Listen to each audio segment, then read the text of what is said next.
Hello guys, finally હું જઈ રહ્યો છું મારી ગુજરાતી સ્કૂલમાં. નાનપણમાં હું જે સ્કૂલમાં ભણ્યો છું તે સ્કૂલ તમને બતાવું, તો એન્ડ સુધી વિડીયો જોજો. અને હા મિત્રો, વિડીયોને લાઈક કરો, સબસ્ક્રાઈબ કરો અને તમારો નાનો ભાઈ સમજીને એવો ફૂલ સપોર્ટ કરો. તો એન્ડ સુધી વિડીયો જોજો. ગાઈસ, ફાઇનલી હું આવી ગયો છું ગુજરાતી સ્કૂલમાં. તો આ નિશાળે હું ભણ્યો છું. પહેલા ધોરણથી લગભગ 5મા ધોરણ સુધી આ નિશાળે ભણ્યો છું. પછી 6ઠા ધોરણથી સંતરોડ ગાયત્રી સ્કૂલમાં ભણ્યો છું. તો આ મારું નાનપણની યાદગીરી છે આ નિશાળ. તો હું તમને બતાવું. તો પહેલાં અહીંયા પણ ઓરડા હતા, એટલે કે રૂમો હતા, પણ તોડી નાખ્યા છે. અને એક નવી સ્કૂલ બનાવવાની છે, એટલે તોડી નાખ્યા છે. અને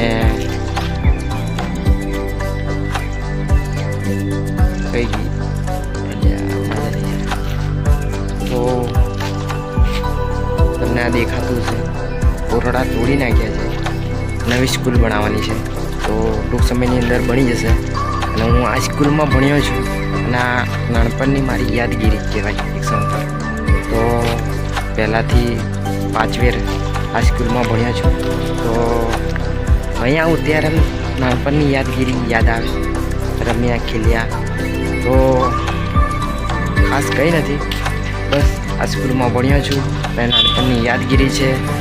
અને બહુ ખુશ છું, કારણ કે હજુ જૂના શિક્ષકો તો 2-4 છે, વધારે નથી રહ્યા, રિટાયર્ડ થઈ ગયા છે. તો ખાસ છું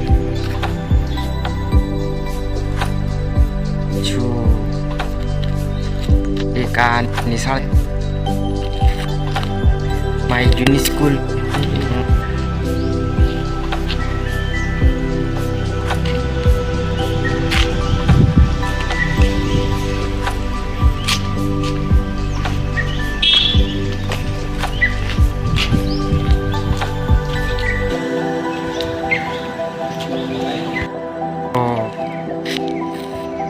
તો બાળપણની મારી યાદગીરી અને શું કહેવાય, જૂની યાદગીરી કહેવાય આ સ્કૂલ. તો ફટાફટ ચેનલને લાઈક કરો, સબસ્ક્રાઈબ કરો, ફટાફટ જલ્દી કરી દો.